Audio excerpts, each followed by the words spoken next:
Respected Chairperson, dignified panelists and audience, Assalamu alaikum and very good morning. Today, my topic is CTO PCI, Antegrade approach, case-based discussion.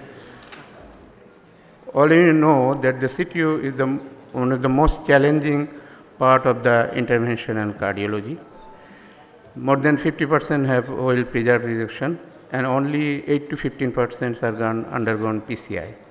Every intervention is dreams of expertise in CTO PCI, but it is the last niche in the field of interventional cardiology. Euro's CTO Club defines CTO as the presence of TME0 flow within an occluded arterial segment equal or more than 99% of stenosis, more than 3 months of durations. Why CTO intervention is necessary? Several trials shows the CTO PCI decrease the angina, increase LV systolic function, increase exercise capacity, and decrease the consequence of future acute coronary syndrome, decrease arrhythmia, decrease CABG, and decrease long-term mortality in those with a successful recanalization.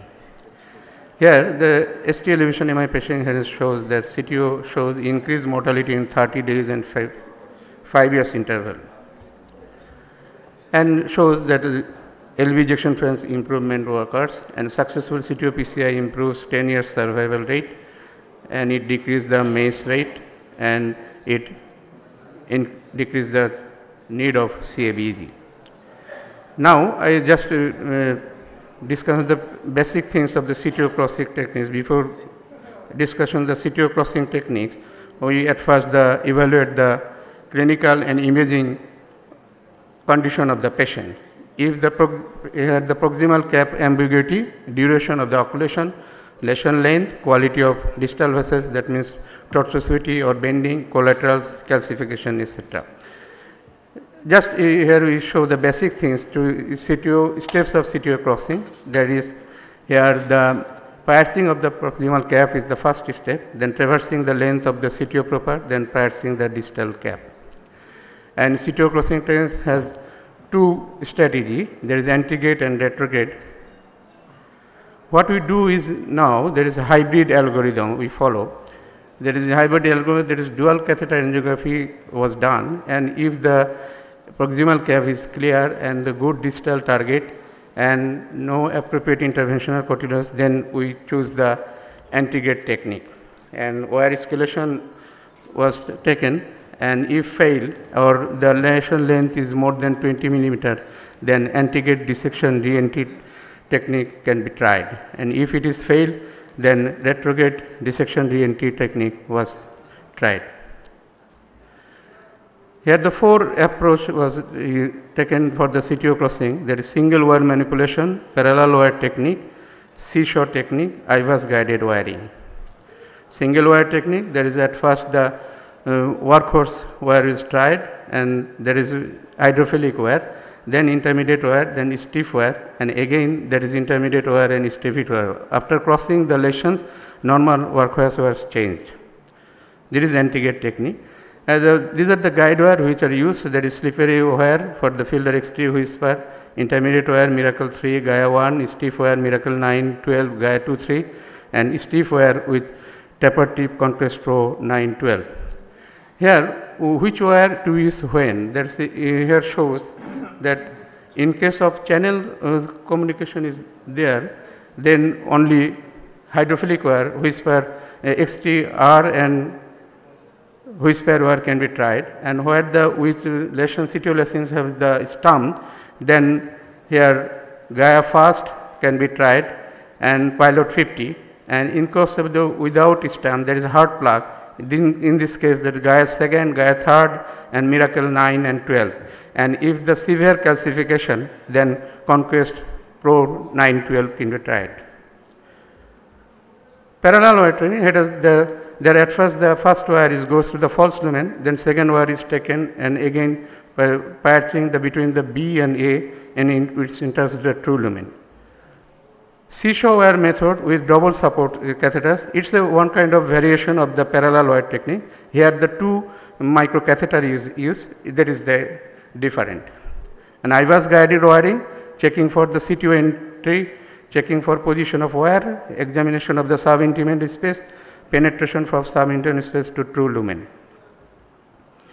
Here the basic technique which is appeared in case of the CTO total occlusion is the one of the is the drilling technique, and is the penetrating technique, and is the sliding technique. In case of drilling strategy, it implies that gradual step up of the wire's stiffness according to the lesion complexity, relying on visual as well as tactile feedback information from the wire tip. The wire is rotated to and fro with the left hand, while the right hand is used for rotation 90 to 180 degree. In case of penetrating strategy, it implies that direct pressure at a point in order to cross into the distal true lumen with limited rotation of 45 to 90 degree, the wire is stiffer, usually Miracle 12 or Conquest Pro 912 taper stiffer is used in this strategy.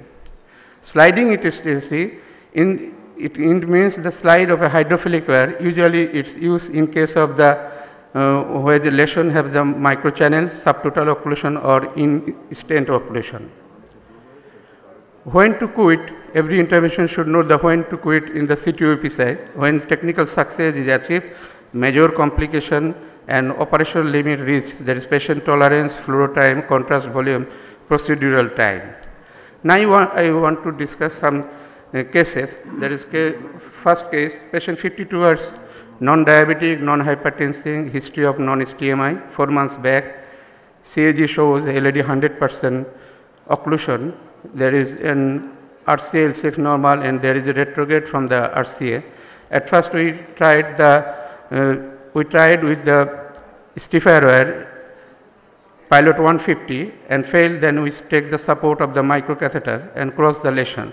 Here one technique is used that we push the microcatheter and visualize the distal lumen, and then we completed the wiring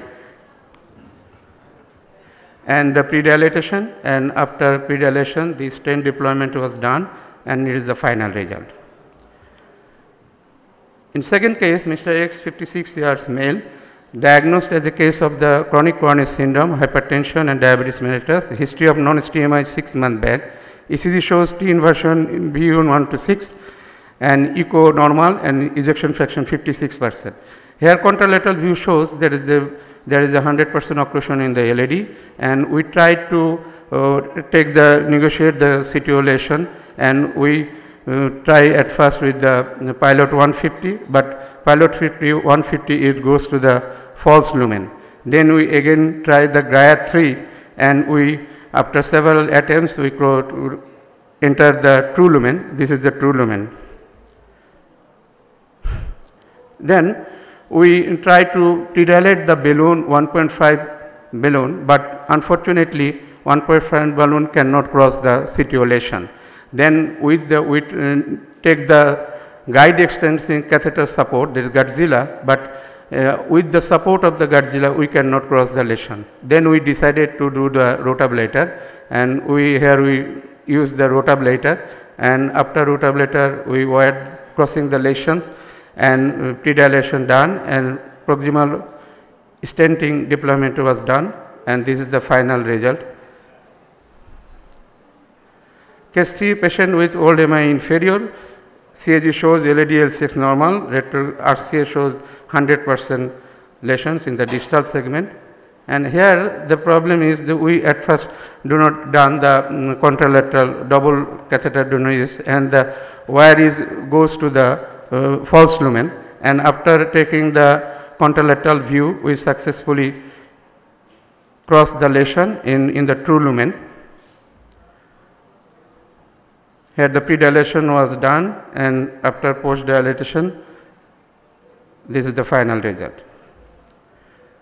The case 4, patient with OMI eccentric anterior, coronary angiogram shows LED 100% occlusion, and LCX and RCA normal with retrograde to the LED.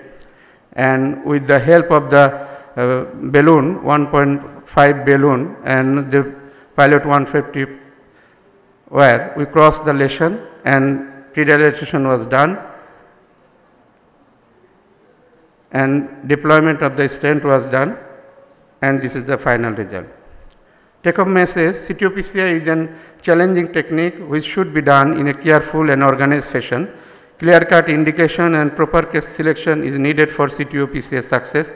Avoid ad hoc procedure. Planning is crucial. Always try to do double puncture, introduce double catheter, and visualize distal vessel for CTO intervention.